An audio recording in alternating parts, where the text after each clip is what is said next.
Good morning बच्चों। ये आज आपकी वर्कशीट नंबर 29 है। ये आपके साइंस की हिंदी मीडियम की वर्कशीट है क्लास 10th की, और आज है 9 सितंबर। तो ये भी आपके लेसन नंबर 6 से ली गई है, जैव प्रक्रम। तो देखते हैं क्या दे रखा है इसमें।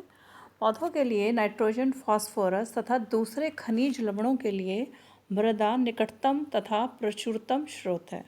अब ये तो आपको पता ही होगा कि जो पौधे हैं, जो उनको हाई अमाउंट में न्यूट्रिएंट्स चाहिए होते हैं, वो बेसिकली NPK होता है। NPK, N मतलब नाइट्रोजन, P फास्फोरस और K पोटेशियम। तो ये 3 मेन खनिज होते हैं जो पौधों को चाहिए होते हैं, जो उन्हें कहाँ से मिलते हैं? मिट्टी से। इसलिए इन पदार्थों का अवशोषण जड़ों द्वारा जो मृदा के संपर्क में रहते हैं किया जाता है।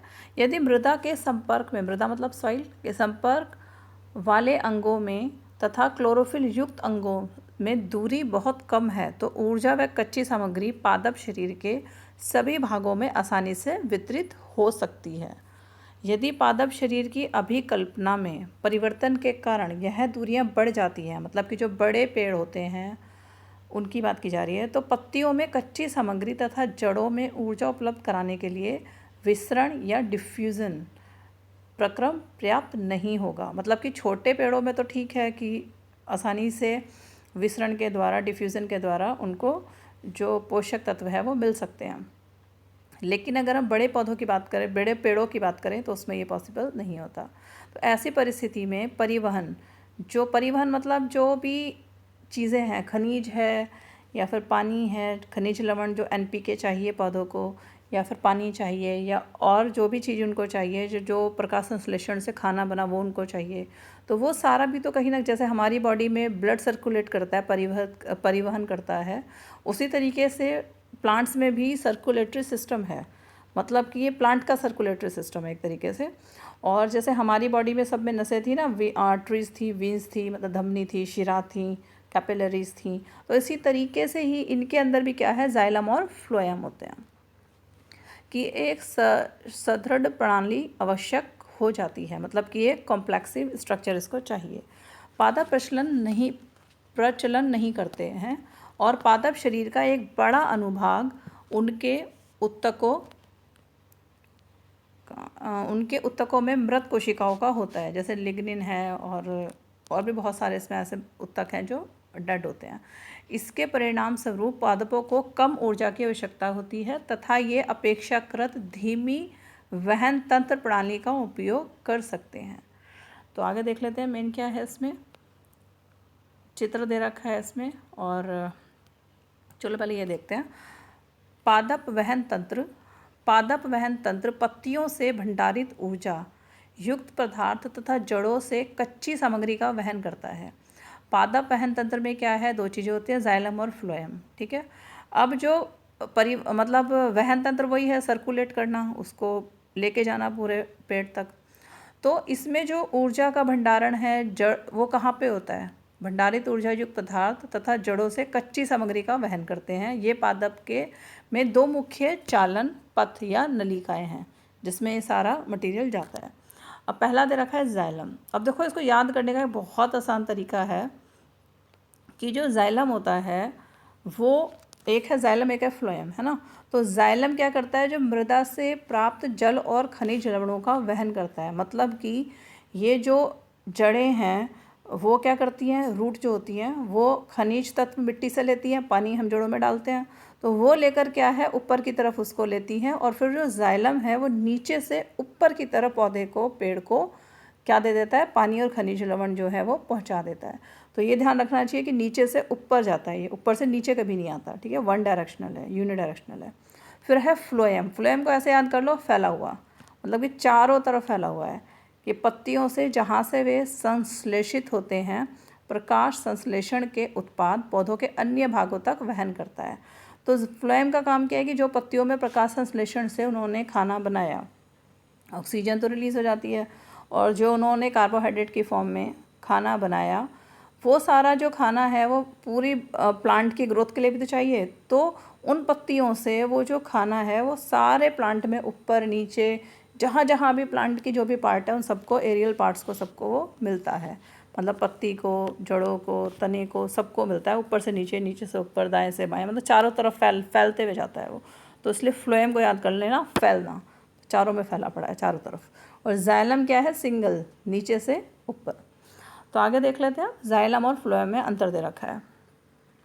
जाइलम पदार्थों में जल और खनिज लवणों का वहन करता है। ये भी आपको बताया था, जाइलम जड़ों से ले रहा है नेचुरली, तो जड़ों से क्या लेगा वो, खनिज लवण लेगा, या तो एनपीके लेगा, नाइट्रोजन, फास्फोरस और पोटेशियम लेगा, आयरन है, और भी बहुत सारे होते हैं खनिज लवण, वो लेगा। और क्या लेगा, जल। तो दो चीज़ें कौन लेगा, जाइलम। और फ्लोएम क्या करेगा, फ्लोएम पत्तियों में पादप के अन्य भागों में भोजन का वहन करता है। तो पत्तियों में स्टोमेटा होता है, रंध्र, जो कि प्रकाश संश्लेषण के द्वारा और क्लोरोफिल के हेल्प से क्या बनाते हैं, अपना खाना। तो जो कार्बोहाइड्रेट की फॉर्म में स्टोर्ड होता है, स्टार्च की फॉर्म में स्टोर्ड होता है, और ऑक्सीजन निकल जाती है और वाटर रिलीज होता है। तो इसकी प्रोसेस है प्रकाश संश्लेषण की। फिर नेक्स्ट डिफरेंस देख लेते हैं। जाइलम में हमेशा ऊपरी मुखी गति होती है। अभी मैंने बताया था ना, ऊपरी मुखी मतलब ऊपर की तरफ, मृदा से पत्तियों तक। नीचे मृदा जड़ है, जड़ों से ऊपर पत्तियों तक, तो नीचे से ऊपर, ठीक है। दूसरा, फ्लोएम में गति ऊपरी मुखी या अधोमुखी हो सकती है, मतलब ऊपर की तरफ भी हो सकती है, नीचे की तरफ भी हो सकती है, यानी पत्तियों के अन्य भागों तक। क्लियर होगा ये। फिर वाष्पोत्सर्जन, या फिर इसको बोलते हैं ट्रांसपायरेशन। ये प्लांट का बहुत इंपॉर्टेंट वो है एक तरीके से पार्ट। तो वाष्पोत्सर्जन या ट्रांसपायरेशन पत्तियों से जल के अणु का वाष्पन करते हैं, एक चूसन उत्पन्न करता है जो जल को जड़ों में उपस्थित जाइलम कोशिकाओं द्वारा खींचता है। तो जो जाइलम कोशिकाएं हैं, जाइलम कोशिका नीचे से ऊपर की तरफ लेके जाती हैं जल को, तो इसको चूसन विधि द्वारा, सक्शन के द्वारा, मतलब जैसे सक्शन बनता है ना, जैसे एक तरीके से कह लो कि वैक्यूम्ड वाला सक्शन, जैसे ऊपर की तरफ वो खींचता है पानी, तो वो क्या है, किसके द्वारा जाएगा, जाइलम के द्वारा। तो जाइलम के द्वारा वो ऊपर की तरफ गया, फिर क्या है, वो धीरे धीरे पहुंचा पत्तियों तक, और पत्तियों में क्या होता है, रंध्र, तो रंध्रों से पानी वाष्पित होकर बाहर निकल जाता है, इवेपोरेट हो जाता है। फिर है फ्लोएम, गति पादप की आवश्यकता पर निर्भर करती है और ऊर्जा के उपयोग से होती है, क्योंकि ये उसमें हेल्प नहीं करता वाष्पोत्सर्जन में, मतलब डायरेक्टली कनेक्टेड नहीं है।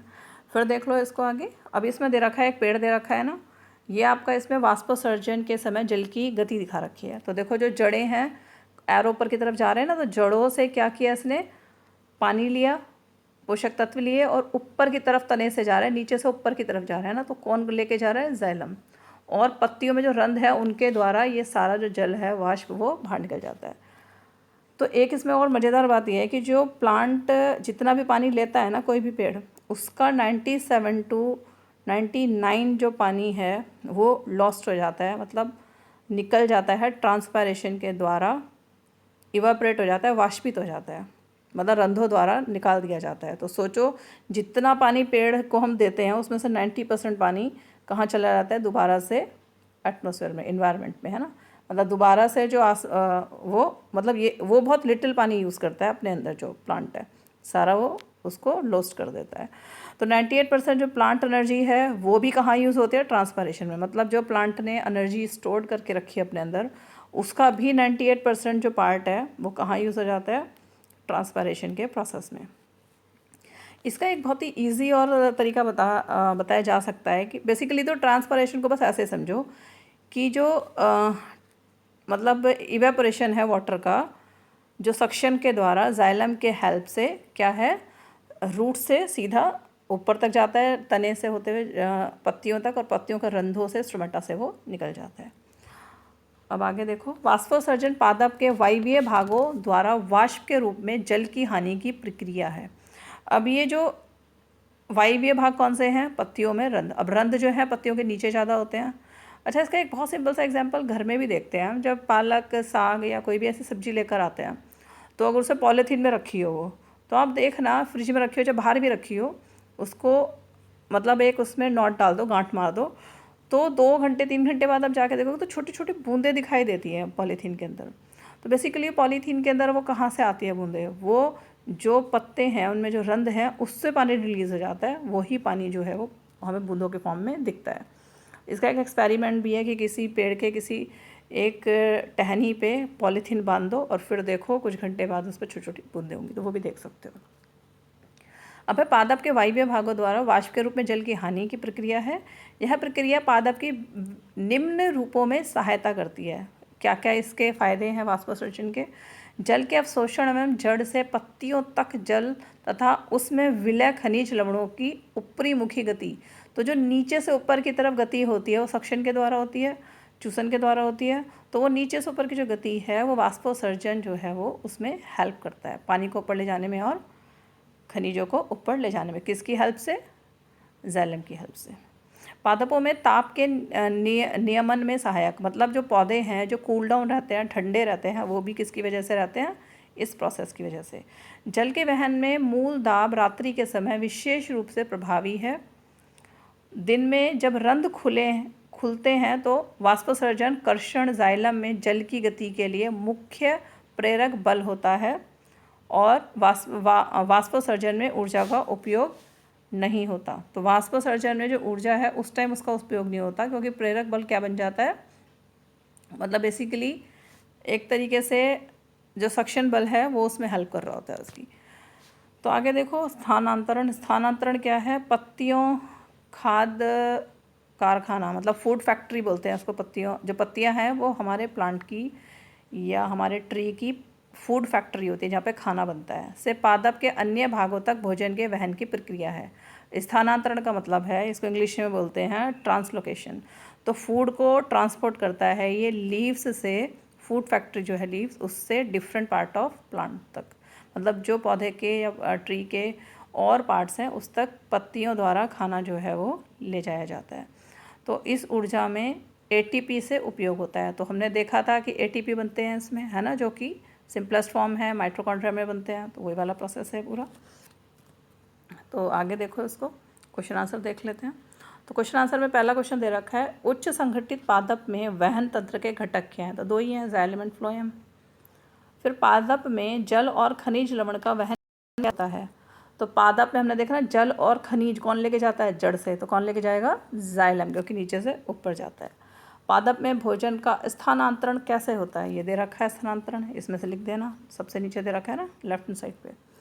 फिर पादप, नेक्स्ट देखो, पादप में जाइलम किसके वहन के लिए उत्तरदायी है? तो जाइलम क्या काम करता है? अभी तो देखा था हमने, जल लेके जाता है ना। फिर जाइलम तथा फ्लोएम में पदार्थों के वहन में क्या अंतर है? तो जाइलम और फ्लोएम का दोनों का डिफरेंस लिख दोगे। मेन तो यही है कि ये जो जाइलम है ये क्या लेके जा रहा होता है, मतलब पूरा डिफरेंस ही लिखना है बेसिकली तो, लेकिन मेन फंक्शन यही है कि ये खनिज और जल लेके जाता है, और जो फ्लोएम है वो अन्य भागों तक क्या लेके जाता है? पत्तियों में बना हुआ खाना, मतलब कि स्टार्च है जो स्टोर्ड फॉर्म में, उसको लेके जाता है। तो उनके वहन में और एक और मेन डिफरेंस क्या है? तो बेसिकली तो डिफरेंस ही लिखना है इसमें। और एक मेन डिफरेंस यही है कि नीचे से ऊपर जाता है, वो ऊपर नीचे कहीं भी फैलता हुआ जाता है फ्लोएम। तो तीनों ही डिफरेंस मेरे हिसाब से तो लिखने चाहिए इसमें। तो होपफुली आपको कुछ हद तक तो क्लियर हो ही गया होगा। तो आप इसको कर लेना बेटा। Thank you.